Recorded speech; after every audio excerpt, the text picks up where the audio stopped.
Hello everyone, welcome back.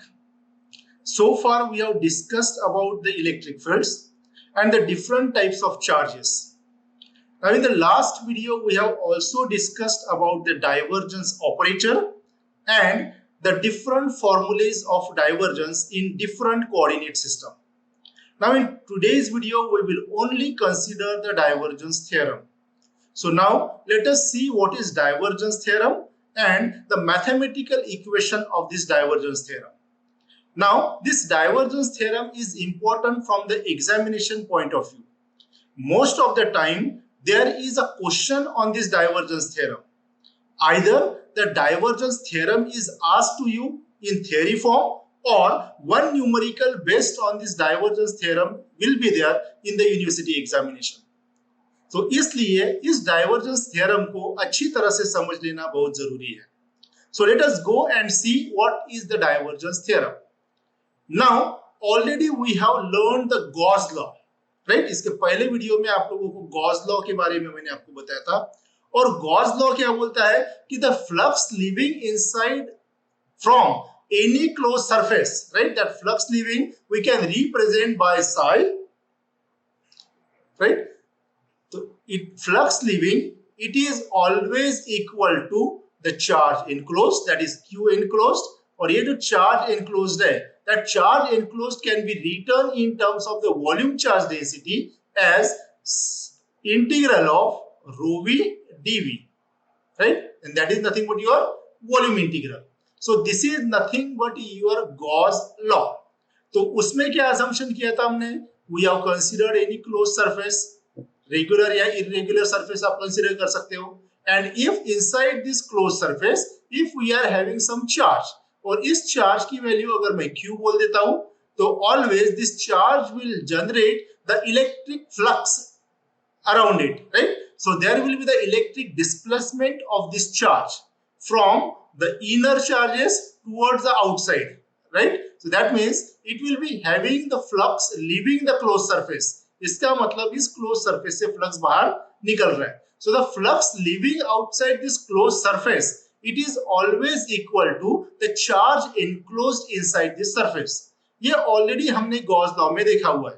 तो फिर से इस बार गॉस लॉ के एक बार स्टेटमेंट हम पढ़ लेते हैं जो मैंने नेक्स्ट स्लाइड पे दिया हुआ है. देखिए, the Gauss law states that the total electric flux living a close surface is equal to the total electric charge enclosed by that closed surface. तो ये भी मैंने आपको एक्सप्लेन करके बताया था. अभी जो हमारे पास है दैट इंटीग्रल फॉर्म में ये गॉस लॉ को हम लिखते हैं. ऑलरेडी हमने लास्ट वीडियो में जब गॉस लॉ को मैंने आपको समझा के बताया था, वही बताया था कि गॉस लॉ का जो मैथमेटिकल फॉर्म है, that mathematical form of this Gauss law can be written like this. The integral, that is the close surface integral of vector d dot vector ds is equals to surface volume integral of rho v dv. तो जो right hand side indicate करता है, ये right hand side क्या indicate करता है? This right hand side is nothing but your Q enclosed, अभी बताया था. और इसका जो लेफ्ट हैंड साइड है, लेफ्ट हैंड साइड क्या इंडिकेट करता है? This is nothing but the psi living. और ये कहां से आया था हमारे पास? ऑलरेडी मैंने आपको vector D, that is the electric flux density का इक्वेशन बताया था. And electric flux density can be written as the flux per unit surface area, right. इसको अगर मैं डिफरेंशियल के फॉर्म में अगर लिखता हूं तो d psi divided by ds लिख सकते हैं. So therefore d psi can be written as that is equals to vector d into ds, right. तो अभी टोटल psi अगर मुझे निकालना है तो क्या करना पड़ेगा? इसको इंटीग्रेट करना पड़ेगा. तो ये क्या मिलेगा मुझे? Vector d ds. अभी ध्यान में रखना है कि जो फ्लक्स है, the flux is a scalar quantity. So that's why ये दो वेक्टर्स है हमारे पास, राइट. यहाँ पे मैं वेक्टर डिफरेंशियल सरफेस वेक्टर लेना है आपको, राइट. तो यहाँ पे vector d dot vector ds अगर मैं कहता हूँ डॉट प्रोडक्ट अगर लेता हूँ तो dot product always gives you the scalar value. So that's why I have considered here the dot product. तो साइड का जो इक्वेशन है ये क्या है? That is nothing but the close surface integral. क्योंकि वेक्टर ds है तो यहाँ पे सरफेस इंटीग्रल आएगा. और हमने असम्पशन में वही बोला था कि क्लोज सरफेस लेना है आपको. तो यहाँ पे क्लोज सरफेस इंटीग्रल आएगा. तो vector d dot vector ds, तो ये क्या इंडिकेट करता है? आपका psi. तो psi living is close surface integral of vector d dot vector ds. और Q एनक्लोज्ड क्या है हमारे पास? That is volume integral of rho v dv. Right. ये चीजें मैंने ऑलरेडी इसके प्रीवियस वीडियो में भी बहुत अच्छी तरह से मैंने आपको समझा के बताया है। वो वीडियो अगर आपने नहीं देखा है तो वो वीडियो पहले आप देख सकते हैं, right. So this is nothing but your Gauss law. अभी आपको पता है कि ये जो डाइवर्जेंस है, हमने वेक्टर डी है, यहाँ पे कौन सा फील्ड दिया है, वेक्टर डी। तो अगर वेक्टर डी का अगर मैं डाइवर्जेंस लेता हूं, राइट, तो that will always give you the volume charge density. I repeat, if I will take the divergence of electric flux density, then it will give the rho v, right? तो इसका मतलब इस रो we के जगह मैं del dot vector D लिख सकता हूं, राइट। सो द सेम मैंने यहाँ पे आपको लिखा के दिया, देखिए नेक्स्ट स्लाइड में, that is surface integral of left hand side, ध्यान रखिए, देखिए तो लेफ्ट हैंड साइड मैंने जैसे कि वैसे लिख दिया, the close surface integral of vector D dot vector DS that is equals to volume integral of rho v d भी था, लेकिन रो वी की जगह क्या लिखेंगे हम, divergence of vector D into DV. तो देखिए हमने रो वी की जगह पुट किया है डेल डॉट वेक्टर डी। तो ये जो इक्वेशन है, this is the mathematical statement of divergence theorem. ये डाइवर्जेंस थ्योरम का मैथमेटिकल स्टेटमेंट है, राइट। नाउ यहां पे अगर आप देखते हो, ठीक है, the left hand side it indicates the Sai living the close surface, और राइट हैंड साइड क्या इंडिकेट करता है, it indicates the charge enclosed with in that close surface. So this is the mathematical statement of divergence theorem.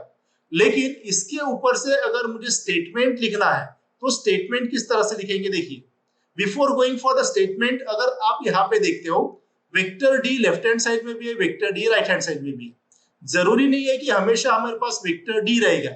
Divergence theorem can also be applied on the other fields also. अगर हमारे पास vector A है तो vector D के जगह vector A लिखना है, ठीक है। तो कोई भी फील्ड के ऊपर हम ये डाइवर्जेंस थ्योरम हम अप्लाई कर सकते हो। लेफ्ट हैंड साइड में अगर आप देखोगे तो सरफेस इंटीग्रल है, इफ यू सी है लेफ्ट हैंड साइड में सरफेस इंटीग्रल है, और राइट हैंड साइड में हमारे पास वॉल्यूम इंटीग्रल है। इसका मतलब divergence theorem is used to convert the surface integral into the volume integral, और it is used to convert the volume integral into the surface integral. Or in other words, you can say that this divergence theorem gives the relationship between the surface integral and the volume integral, right? Now, how to write down the statement of divergence theorem from this equation, right? देखिए क्या दिया हुआ है left hand side में, देखिए integration of, I will write down integration of, क्या है ये, vector d dot vector ds, it will always gives you the normal component या perpendicular component, ध्यान रखना है, it always gives you the normal component. You can remember it from the definition of d vector s, differential surface vector always gives you the normal vector. तो ये vector d dot vector ds क्या मिलेगा मुझे, normal component. तो again I will repeat, the integration of the normal component of any vector field, यहाँ पे vector D लिया हुआ है लेकिन you can replace it with any vector field, right? तो integration of the normal component of a vector field over a closed surface is always equal to, ये क्या है राइट हैंड साइड में, del dot vector D, it is the divergence, right. तो integration of the divergence of same vector field, वही vector जो left hand side में vector field लिया हुआ है वही राइट हैंड साइड में लिया है, तो integration of the divergence of the same vector field over a volume, right, DV यानी volume, over a volume enclosed by the same close surface. जो सेम क्लोज सरफेस जितना वॉल्यूम एनक्लोज करता है उतने ही वॉल्यूम पे हम इंटीग्रेट करेंगे उस वेक्टर फील्ड को, तो आपको क्या मिलेगा, डाइवर्जेंस। इस डाइवर्जेंस को अगर आप इंटीग्रेट करते हो तो आपका ये जो दोनों साइड है, नॉर्मल कंपोनेंट और डाइवर्जेंस, ये दोनों क्या मिलेगा, आपको सेम मिलेगा। I repeat the statement, integration of the normal component of a vector field over a close surface is always equal to the integration of the divergence of the same vector field over the volume enclosed by the same closed surface. And that statement I have given on the next slide. You can see here sentence पढ़ सकते हैं आप, the divergence theorem states that the integration of the normal component of a vector field